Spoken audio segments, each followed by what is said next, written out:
Praise the Lord, hallelujah.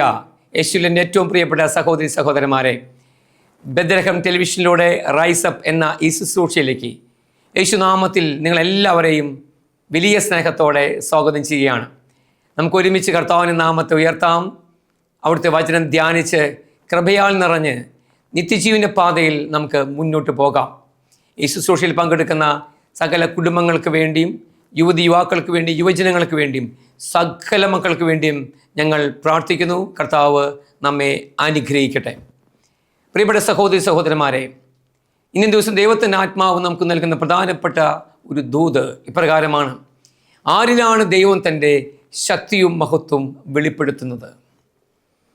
ആരിലാണ് ദൈവത്തിൻ്റെ വലിയ നന്മകൾ പെയ്തിറങ്ങുന്നത്? ദൈവത്തിൻ്റെ ആത്മാവ് നമ്മെ പഠിപ്പിക്കുന്നു. അപ്പോസ്തല പ്രവർത്തനം 5:12 അപ്പോസ്തലന്മാരുടെ കരങ്ങൾ വഴി ദൈവം അസാധാരണമായ അത്ഭുതങ്ങൾ പ്രവർത്തിച്ചു കൊണ്ടിരുന്നു. അതിൻ്റെ കാരണം അടുത്ത വചനത്തിൽ പറയുന്നു: അവർ ഏക മനസ്സോടെ സോളമൻ്റെ മണ്ഡപത്തിൽ ഒന്നിച്ചു കൂടുക പതിവായിരുന്നു. ഇന്ന് സമൂഹത്തിലും കുടുംബങ്ങളിലും വ്യക്തിജീവിതങ്ങളിലും ബന്ധങ്ങൾ തകർന്നുകൊണ്ടിരിക്കുകയാണ്. ഏക മനസ്സിൻ്റെ ആ അഭിഷേകം ഇന്ന് അനേകം വ്യക്തിജീവിതങ്ങളിൽ നിന്ന്, കുടുംബങ്ങളിൽ നിന്ന്, കൂട്ടായ്മയിൽ നിന്ന് നഷ്ടപ്പെട്ടു പോയിക്കൊണ്ടിരിക്കുന്നു. ഇതുമൂലം എന്താണ് സംഭവിക്കുന്നത്? ആ വിള്ളലിലൂടെ പിശാച് നുഴഞ്ഞു കയറിക്കൊണ്ടിരിക്കുകയാണ്. എന്നാൽ എവിടെ ഏക മനസ്സുണ്ടോ അവിടെ ദൈവശക്തിയുണ്ട്. എവിടെ ഏക ഹൃദയമുണ്ടോ അവിടെ ദൈവാത്മാവിൻ്റെ ചലനങ്ങളുണ്ട്. എവിടെ ഏക മനസ്സുണ്ടോ അവിടെ ദൈവത്തിൻ്റെ അത്ഭുത പ്രവൃത്തികളുടെ ഘോഷമുണ്ട്. പ്രിയപ്പെട്ടവരെ, കർത്താവിൻ്റെ ആത്മാവ് ഇന്ന് നമുക്ക് നൽകുന്ന ഈ പ്രധാനപ്പെട്ട സന്ദേശം നമുക്ക് ഹൃദയത്തുറവിയോടെ സ്വീകരിക്കാം. ഒറ്റയ്ക്കായിരുന്ന് പ്രാർത്ഥിച്ച് നേടാം എന്ന് ചിന്തിക്കരുത്. നമ്മളൊരു കൂട്ടായ്മയിലാണ്. സഭ ഒരു കൂട്ടായ്മയാണ്. പ്രിയപ്പെട്ടവരെ, വിശ്വാസികളുടെ ഒരു സമൂഹം. അവിടെ ഐക്യമുണ്ടോ അവിടെ അഭിഷേകം നിറയും. യോഹന്നാൻ എഴുതിയ സുവിശേഷം 17:22 യേശു പ്രകാരമാണ് പറഞ്ഞത്. എന്താണ് പറഞ്ഞത്? നാം ഒന്നായിരിക്കുന്നത് പോലെ അവരും ഒന്നായിരിക്കേണ്ടതിന് അങ്ങ് എനിക്ക് തന്ന മഹത്വം ഞാൻ അവർക്ക് നൽകുന്നു. പ്രിയപ്പെട്ടവരെ, കർത്താവ് പറയാണ്, ഞങ്ങൾ ഒന്നാണ്. പിതാവ്, പുത്രൻ, പരിശുദ്ധാത്മാവ് അവരുടെ ദൗത്യം ഒന്നാണ്, അവരുടെ ലക്ഷ്യമൊന്നാണ്, അവരുടെ മനസ്സൊന്നാണ്. അതേ ത്രിത്വത്തിൻ്റെ അഭിഷേകമാണ് ഓരോ കുടുംബങ്ങൾക്കും ഓരോ സഭാ സമൂഹങ്ങൾക്കും കർത്താവ് കൊടുക്കുന്നത്. പ്രിയപ്പെട്ടവരെ, പിതാവ്, പുത്രൻ, പരിശുദ്ധാത്മാവ് ഒന്നായിരിക്കുന്നത് പോലെ നമ്മളും ഒന്നായിരുന്നാൽ ദൈവത്തിൻ്റെ മഹത്വം നമ്മിൽ നിറഞ്ഞു നിൽക്കും. ഒരു തിന്മയ്ക്കോ ഒരു ലോകത്തിൻ്റെ ഒരു സൈന്യത്തിനോ നമ്മെ തൊടുവാൻ സാധ്യമല്ല. കാരണം നമ്മൾ ഐക്യത്തിൻ്റെ കൃപയിലാണ്, നമ്മൾ അഭിഷേകത്തിലാണ്. സഭാപുസ്തകൻ്റെ പുസ്തകം 4:12 ഇപ്രകാരം വചനം പറയുകയാണ്: ഒറ്റയ്ക്കായിരിക്കുന്നവനെ കീഴ്പ്പെടുത്താൻ സാധ്യമാണ്, രണ്ടാളുണ്ടെങ്കിൽ ചെറുക്കാൻ സാധിക്കും, എന്നാൽ മുപ്പിരിച്ചരട് പൊട്ടിപ്പോകുകയില്ല. എന്താണ് ഈ മുപ്പിരിച്ചരട്? മുപ്പിരിച്ചരടിൽ കർത്താവുണ്ട്. അവിടെ സമൂഹത്തിൻ്റെ ഐക്യമുണ്ട്, മാതാപിതാക്കൾ ഐക്യമുണ്ട്, ദമ്പതികൾ ഐക്യമുണ്ട്, മക്കൾ ഐക്യമുണ്ട്. അതാണ് ആ മുപ്പിരിച്ചരട്. പ്രിയപ്പെട്ടവരെ, അതൊരിക്കൽ പോലും പൊട്ടിപ്പോകുകയില്ല. പ്രതിസന്ധികൾ വരും, സഹനങ്ങൾ വരും, വലിയ വലിയ സഹനത്തിലൂടെ എല്ലാം കർത്താവ് ചിലപ്പോൾ നമ്മെ കടത്തിവിടും. എന്നാൽ ഐക്യത്തിൽ ഒരു കുടുംബം നിൽക്കുന്നുണ്ടെങ്കിൽ അതൊരിക്കലും തകർന്നു വിടുകയില്ല. എന്നാൽ എല്ലാം ഉണ്ട്, ഐക്യമില്ലെങ്കിൽ എല്ലാം തകർന്നു വിടും. പ്രിയപ്പെട്ടവരെ, എവിടെയെല്ലാം ബന്ധങ്ങളിൽ വിള്ളലുകളുണ്ടോ അവിടെ പിശാച് നുഴഞ്ഞു കയറി നമ്മുടെ ജീവിതങ്ങളെ തകർത്ത് കളയും. ഞാനൊരു സംഭവം ഓർക്കുകയാണ്. പ്രിയപ്പെട്ടവരെ, വർഷങ്ങൾക്ക് മുമ്പ് ഒരു ധ്യാനം, ഞങ്ങളുടെ കൂട്ടായ്മയുടെ ഒരു ധ്യാനം നടക്കുകയാണ്. ഈ ധ്യാനത്തിൽ ഒരു പെൺകുട്ടി കടന്നു വരികയാണ്. അതിന് മാതാപിതാക്കളും ഒപ്പം തന്നെയുണ്ട്. മാതാപിതാക്കൾ ഈ കുട്ടിയെ കൊണ്ടുവരാൻ ഒരു കാരണമുണ്ട്. ഈ പെൺകുട്ടിക്ക് യഥാർത്ഥത്തിൽ കർത്താവിനെ ആരാധിക്കാൻ പറ്റുന്നില്ല, സ്നേഹിക്കാൻ പറ്റുന്നില്ല, പഠിക്കാൻ പറ്റുന്നില്ല. നല്ലപോലെ വിശ്വാസവും വിശുദ്ധിയുമുള്ള ഒരു പെൺകുട്ടിയായിരുന്നു. സ്കൂളിൽ പ്രിയപ്പെട്ട മകൾ, ഇടവകയിൽ വികാരിച്ചതിന് ഏറ്റവും പ്രിയപ്പെട്ട മകൾ, അനുദിന വിശുദ്ധ കുർബാനയിൽ പങ്കെടുക്കും. എന്നാൽ ഇവർ ഭവനത്തിൽ ഒരു പ്രതിസന്ധിയുണ്ട്. എന്താണെന്നറിയോ? അപ്പൻ നല്ല മദ്യപാനിയാണ്, അപ്പനൊരു ഡ്രൈവറാണ്, അനുദിനം മദ്യപിച്ചേ വരുള്ളൂ. എന്നാൽ അമ്മയ്ക്ക് മറ്റൊരു പ്രത്യേകതയുണ്ട്. അമ്മയും അപ്പനുമായി നല്ല വഴക്കാണ്. അമ്മയുടെ ആനന്ദം എന്ന് പറയുന്നത് സീരിയലുകളാണ്. എല്ലാ സമയം പുതിയ പുതിയ സീരിയലുകൾ, പുതിയ പുതിയ ഫിലിമുകൾ കണ്ടിരിക്കും. മകൾക്കിതൊന്നും താല്പര്യമില്ലായിരുന്നു. മകൾ നല്ല മകളായി ആ കുടുംബത്തിൽ ജീവിച്ചു. നല്ലപോലെ പഠിക്കും, നല്ലപോലെ പ്രാർത്ഥിക്കും. എന്നാൽ പ്രിയപ്പെട്ടവരെ, ഈ അമ്മയും അപ്പനും തമ്മിലുള്ള ഈ ശണ്ട കൂടുന്ന ഈ സാഹചര്യങ്ങൾ ഈ മകളെ വേദനിപ്പിക്കാൻ തുടങ്ങി. അങ്ങനെ ഒരു ദിവസം, സ്കൂൾ അവധിയുള്ള ഒരു ദിവസം, അമ്മ ഇരുന്ന് ഒരു തെലുങ്ക് സിനിമ കണ്ടുകൊണ്ടിരിക്കുകയാണ്. മ്ലേച്ഛകരമായ സിനിമ. ഈ മകൾക്ക് അങ്ങനെ സിനിമയൊന്നും താല്പര്യമില്ലായിരുന്നു. എന്നാൽ അപ്രകാരമുള്ള ഒരു സാഹചര്യത്തിൽ ഈ അമ്മയുടെ കൂടെ മകളും ഇരിക്കുകയാണ്. അമ്മയ്ക്ക് പറയാൻ സാധിക്കുമോ, മകളെ നീ കാണരുത്? മകൾ അത് കാണുന്നത് അമ്മയും അത് കാണുകയാണ്. എന്ത് സംഭവിച്ചെന്നറിയൂ?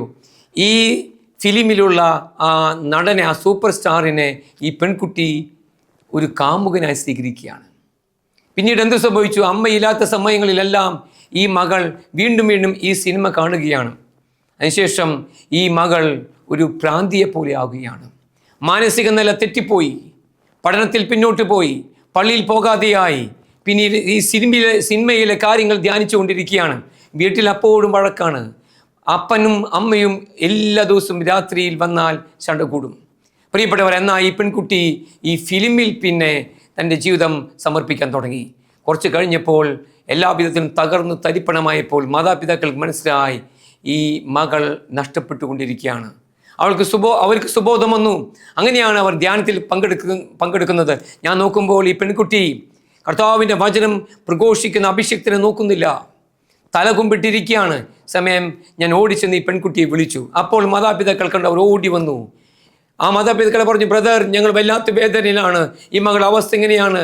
അവൾ ഒരിക്കലും ഇപ്പോൾ ആരുടെയും മുഖത്ത് നോക്കി സംസാരിക്കുന്നില്ല, ഒരു പ്രത്യേക ഡിപ്രഷൻ അവസ്ഥയിലാണ്. ഞാൻ ചോദിച്ചു, എന്താണ് നിങ്ങളുടെ ജീവിതാവസ്ഥ? അവർ തുറന്നു പറഞ്ഞു. ആ അപ്പച്ചനാണ് ആദ്യം പറഞ്ഞത്, സഹോദര, ഞാൻ മദ്യപാനിയാണ്, എല്ലാ ദിവസവും രാത്രി ഞാൻ വരും, ഞാൻ എൻ്റെ ഭാര്യയെ പലപ്പോഴും തല്ലിയിട്ടുണ്ട്, വീട്ടിൽ ഒരിക്കലും ഞാൻ ഒരു നല്ല അപ്പച്ചനായി ഇരുന്നിട്ടില്ല. അമ്മ അപ്പോഴും കണ്ണുനീരോടെ പറഞ്ഞു, ഞാൻ എന്നും ഇരുന്ന് സിനിമ കാണും, ഈ വ്യക്തിയിൽ നിന്ന് ലഭിക്കുന്ന വേദന മറക്കാൻ ഞാൻ പലപ്പോഴും കർത്താവിലല്ല ആശ്രയിച്ചത്, ഞാൻ ഫിലിമിനെ ആശ്രയിച്ചു. പ്രിയപ്പെട്ടവരെ, ആ കുടുംബം തകർന്നു പോയി.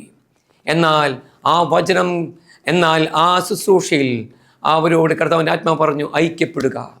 ഞാൻ അവരോട് പറഞ്ഞു, കൈകൾ കോർത്തു പിടിച്ച് മകളെ അനുഗ്രഹിക്കുക. അതിനുശേഷം അവർ പൊട്ടിക്കരഞ്ഞ് കൈകൾ കോർത്തു പിടിച്ച് ഇതാ ആ മകൾക്ക് വേണ്ടി പ്രാർത്ഥിക്കുകയാണ്. ശേഷം ഞാൻ പറഞ്ഞു, നിങ്ങൾ അനുദിനം കൈകൾ കോർത്തു പിടിച്ച് 128 സങ്കീർത്തനം ഏറ്റുപറഞ്ഞ് പ്രാർത്ഥിക്കുക, കർത്താവ് നിങ്ങളുടെ മകളെ സൗഖ്യമാക്കും. ശേഷം അവർ ആ ധ്യാനത്തിൽ വെച്ച് വലിയ സ്നേഹത്തോടെ കർത്താവിലേക്ക് തിരിഞ്ഞു. പൊട്ടിക്കരഞ്ഞ് പാപങ്ങളെ ഓർത്ത് അനുദപിച്ചു. അവർ കർത്താവിനെ ആരാധിച്ചു.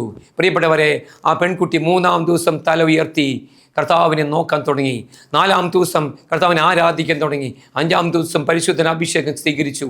പ്രിയപ്പെട്ട സഹോദരന്മാരെ, കർത്താവ് ആ മകളെ തൊട്ടു. പ്രിയപ്പെട്ടവരെ, എന്താണ് കാരണം? മാതാപിതാക്കൾ ഐക്യത്തോടെ പ്രാർത്ഥിച്ചപ്പോൾ അവിടെ അത്ഭുതകരമായ അഭിഷേകം ഇറങ്ങി വന്നു. ഇന്ന് അനേകം വ്യക്തി ജീവിതങ്ങളിൽ ഒന്നിൽ മുന്നേറാൻ പറ്റുന്നില്ല. ശ്രദ്ധിക്കുക, പരിശുദ്ധാത്മാവ് ഇപ്പോൾ നമ്മളോട് സംസാരിക്കുകയാണ്. ആരോടെങ്കിലും വിരോധമുണ്ടോ? ആരോടെങ്കിലും മനസ്സിൽ മുറിവെറുപ്പുണ്ടോ?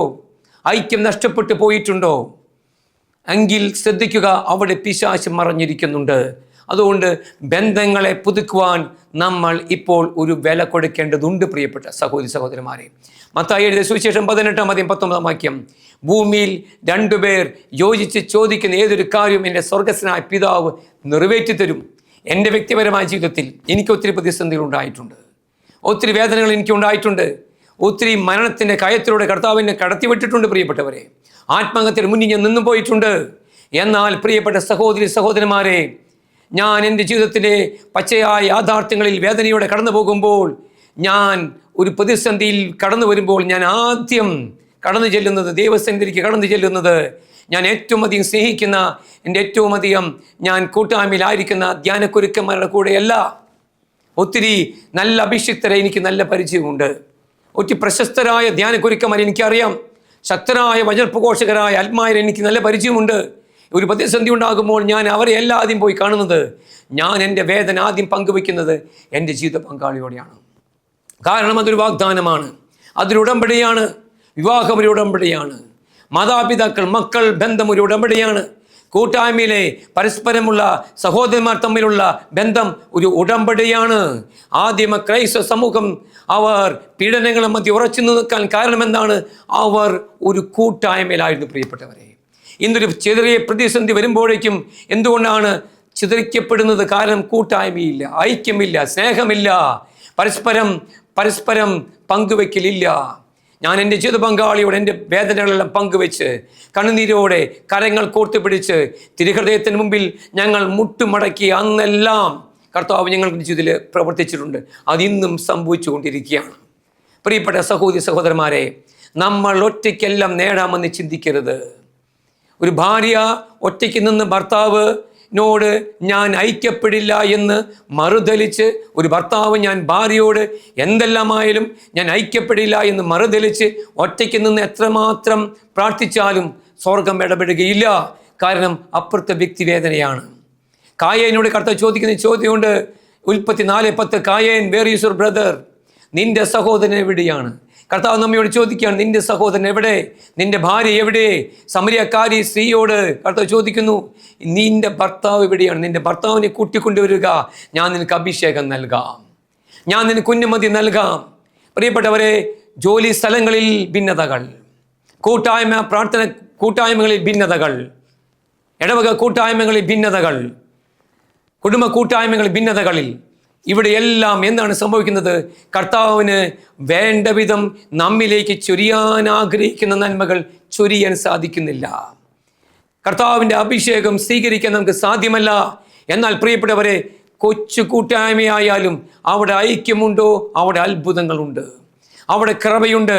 അതുകൊണ്ട് ഭാര്യ ഭർത്താക്കന്മാരെ കരങ്ങൾ കോർത്തു പിടിക്കുക. ഭാര്യയ്ക്ക് കുറവുണ്ടായിരിക്കാം, ഭർത്താവിന് കുറവുണ്ടായിരിക്കാം, എന്നാൽ ആ കുറവുകളെ പരിഹരിക്കുന്ന ഒരു വ്യക്തിയുണ്ട് നമ്മുടെ മുകളിൽ. അവൻ്റെ പേരാണ് യേശു ക്രിസ്തു.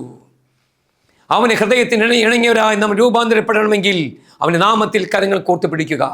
മക്കളെ വഴക്ക് പറഞ്ഞ് ശരിയാക്കാമെന്ന് നോക്കരുത് പ്രിയപ്പെട്ടവരെ. കരങ്ങൾ ചേർത്ത് പിടിക്കുക, അവരെ ചേർത്ത് പിടിക്കുക. നല്ല വാക്കുകൾ കേൾക്കുവാൻ നമ്മുടെ മക്കൾ കാത്തിരിക്കുകയാണ്. അയൽപ്പക്ക ബന്ധങ്ങൾ ശ്രദ്ധിക്കുക. പ്രഭാഷകൻ 25:1 കർത്താവ് ആനന്ദിക്കുന്ന 3 കാര്യങ്ങൾ: സഹോദരന്മാർ തമ്മിൽ ഐക്യം, ഭാര്യ ഭർത്താക്കന്മാർ തമ്മിൽ ലയം, ഇതാ അയൽക്കാർ തമ്മിലുള്ള സൗഹൃദം. ഇവിടെ എവിടെയെങ്കിലും വീണ് പോയിട്ടുണ്ടോ അവിടെ ശ്രദ്ധിക്കുക. കർത്താവ് ആഗ്രഹിക്കുന്നത് സകല മണ്ഡലങ്ങളിലും നമ്മൾ സ്നേഹത്തിൽ വ്യാപരിക്കാൻ വേണ്ടിയാണ്. ആ വ്യക്തി നമ്മളോട് നോക്കുന്നതല്ല കർത്താവ് കാണുന്നത്. ആ വ്യക്തിക്ക് നമ്മളോട് ഐക്യപ്പെടാൻ ബുദ്ധിമുട്ടായിരിക്കാം, എന്നാൽ നമുക്ക് സാധ്യമാണ്. നമ്മിലുള്ള കൃപ അതിന് നമ്മെ സഹായിക്കും പ്രിയപ്പെട്ടവർ. അതിനു വേണ്ടിയാണ് പരിശുദ്ധാത്മാവിനെ കർത്താവ് നൽകിയിട്ടുള്ളത്. എന്തിനാണ്? നമ്മുടെ ശത്രുക്കളോട് ഐക്യപ്പെടുവാൻ, ശത്രുക്കളോട് അനുരഞ്ജനപ്പെടുവാൻ. അവൻ നമ്മെ മാറ്റി നിർത്തുന്നെങ്കിലും നമുക്ക് ആ വ്യക്തിയെ മാറ്റി നിർത്താൻ പറ്റില്ല. കാരണം അവനൊരു ആത്മാവാണ്, അവനും കർത്താവിനാൽ സൃഷ്ടിക്കപ്പെട്ട ഒരു വ്യക്തിയാണ്. അതുകൊണ്ട് ആരെയും മാറ്റി നിർത്തി നമുക്ക് അനുഗ്രഹം പ്രാപിക്കാമെന്ന് ചിന്തിക്കരുത് പ്രിയപ്പെട്ടവരെ. ഇത് ദൈവത്തിൻ്റെ ആലോചനയാണ്. ഈ ആലോചന നമുക്ക് സ്വീകരിക്കാം. അതുകൊണ്ട് കർത്താവിൻ്റെ കൃപയ്ക്ക് പാത്രമാകുവാൻ ഒരു പെന്തക്കോസ്ത് ആഗ്രഹിക്കുന്നുണ്ടോ? അപ്പോസ്തല പ്രവർത്തനം 2-1 മുതൽ പെന്തക്കോസ്ത് ദിനം സമാഗതമായപ്പോൾ അവരെല്ലാവരും ഒരുമിച്ച് കൂടിയിരിക്കുകയായിരുന്നു. ആരാണ് അവർ? പരിശുദ്ധമ്മയും ശിഷ്യഗണങ്ങളും. ശിഷ്യന്മാർ ചിതറിക്കപ്പെട്ടു. അവർ കർത്താവിനെ എല്ലാം മാറ്റി ശിഷ്യഗണങ്ങൾ ചിതറിക്കപ്പെട്ടു. യോഹന്നാൻ മാത്രമാണ് യേശുവിനെ ക്രൂശിന് താഴെ നിന്നത്. മറ്റെല്ലാവരും ഭയപ്പെട്ടു പോയി. അവർ പലരും ഓടിപ്പോയി, പലായനം ചെയ്തു. എന്നാൽ പരിശുദ്ധം എന്താണ് ചെയ്തത്? യേശുവിനെ തള്ളിപ്പറഞ്ഞ പത്രോസിനെയും ചേർത്ത് പിടിച്ചു. ഓടി ഭയപ്പെട്ടു പോയ എല്ലാ ശിഷ്യന്മാരെയും ചേർത്ത് പിടിച്ചു. അവരുടെ ബലഹീനതകളെ പരിശുദ്ധമ്മ നോക്കിയിട്ടില്ല, അവരുടെ കുറവുകളെ നോക്കിയിട്ടില്ല. അവരുടെ ദൈവസ്നേഹത്തെ അമ്മ കണ്ടു. അമ്മ അവരുടെ കരങ്ങൾ കോർത്തു പിടിച്ചു. കൃപ നിറഞ്ഞ അമ്മ. ഇതാണ് കൃപ പ്രിയപ്പെട്ടവരെ. അകറ്റുന്നതല്ല കൃപ, ചേർത്ത് പിടിക്കുന്നതാണ് കൃപ. കുറവുകളുണ്ട് അനേകർക്ക്, എന്നാൽ കുറവുകൾ നിറവാക്കുവാൻ കർത്താവിന് സാധ്യമാണ്. അത് നമ്മിലൂടെയാണ് കർത്താവ് ചെയ്യാൻ ആഗ്രഹിക്കുന്നത്. പരിശുദ്ധമ്മ 11 ശിഷ്യന്മാരെയും 12 ശിഷ്യന്മാരെയും പരിശുദ്ധമ്മ 12 ശിഷ്യന്മാരെയും ചേർത്ത് പിടിച്ചു. യൂദാസിനെ പരിശുദ്ധമ്മ 12 ശിഷ്യന്മാരെയും ചേർത്ത് പിടിച്ചു. എല്ലാ യേശുവിനെ ശിഷ്യന്മാരെയും ചേർത്ത് പിടിച്ച് അവർ സെഹിയോനിൽ ആരാധിക്കാൻ തുടങ്ങിയപ്പോൾ, പ്രാർത്ഥിക്കാൻ തുടങ്ങിയപ്പോൾ സ്വർഗം വിട്ട് പരിശുദ്ധാത്മാവ് ഇറങ്ങി വന്നു. പരിശുദ്ധാത്മാവിനെ ഇറങ്ങി വരാതിരിക്കാൻ സാധ്യമല്ല പ്രിയപ്പെട്ടവരെ. കാരണം ഇതാ ത്രിത്വ ദൈവം നോക്കുകയാണ്. നമ്മെപ്പോലെ തന്നെ അവരും പ്രാർത്ഥിക്കുന്നു. പിതാവ് പുത്രൻ പരിശുദ്ധാത്മാവ് ഒന്നായിരിക്കുന്നത് പോലെ സെഹിയോനിൽ ഒന്നായി സഭ ചേർന്നപ്പോൾ ഇതാ ദൈവം അവരുടെ മേൽ അഗ്നിയായി ഇറങ്ങി വന്നിട്ടുണ്ടെങ്കിൽ, ഒരു കുടുംബത്തിൽ, ഒരു കൂട്ടായ്മയിൽ, ഒരു സഭാ കൂട്ടായ്മയിൽ നമ്മൾ ഒന്നായിരിക്കുമ്പോൾ ദൈവം ഇറങ്ങി വരും. പിന്നീട് കർത്താവ് നമ്മെ അത്ഭുതകരമായി നയിക്കും. അതുകൊണ്ട് ഈ ശുശ്രൂഷ നമുക്ക് ഹൃദയപൂർവ്വം സ്വീകരിക്കാം. ഐക്യത്തിൻ്റെ അഭിഷേകം വെളിപ്പെടട്ടെ. ഇപ്പോൾ തന്നെ തീരുമാനമെടുക്കുക. ഞാൻ ഏതെങ്കിലും വ്യക്തിയോട് ഞാൻ മാറി നിൽക്കുന്നുണ്ടോ, ഫോൺ എടുക്കുക, വിളിക്കുക. നേരിട്ട് ചെന്ന് സംസാരിക്കാൻ അവസരമുണ്ടെങ്കിൽ നേരിട്ട് ചെല്ലുക, അനുരഞ്ജനപ്പെടുക. കാൽക്കൽ വീഴാൻ സാധിക്കുമെങ്കിൽ കാൽക്കൽ വീണ് മാപ്പ് ചോദിക്കുക, ക്ഷമ കൊടുക്കുക, ക്ഷമ സ്വീകരിക്കുക. അവിടെയെല്ലാം സാത്താൻ കോട്ടകൾ തകർന്നുകൊണ്ടിരിക്കുകയാണ്. ഐക്യത്തിൻ്റെ ആത്മാവ് അവിടെയെല്ലാം വ്യാപരിക്കുന്നു. ഒരു പുതിയ അനുഗ്രഹത്തിൻ്റെ വാതിൽ കർത്താവ് നമുക്ക് വേണ്ടി തുറക്കുകയാണ്. കർത്താവ് നമ്മെ അനുഗ്രഹിക്കട്ടെ. റൈസപ്പ് എന്ന ശുശ്രൂഷ നിങ്ങൾ ഹൃദയത്തിൽ ഏറ്റെടുത്തു എന്ന് ഉള്ളതിൽ വലിയ സന്തോഷം ഞങ്ങൾക്കുണ്ട്. നമുക്ക് ഒരുമിച്ച് കർത്താവിൻ്റെ നാമത്തെ ഉയർത്താം. നമുക്ക് ഈ ശുശ്രൂഷ ഷെയർ ചെയ്യാം, പ്രാർത്ഥിക്കാം. ഈ ശുശ്രൂഷയോടെ വരുന്ന എല്ലാ മധ്യസ്ഥ പ്രാർത്ഥനകൾക്ക് വേണ്ടിയും നമുക്ക് പ്രാർത്ഥിക്കാം. കർത്താവ് നമ്മെ സമൃദ്ധമായി അനുഗ്രഹിക്കട്ടെ. ആമേൻ.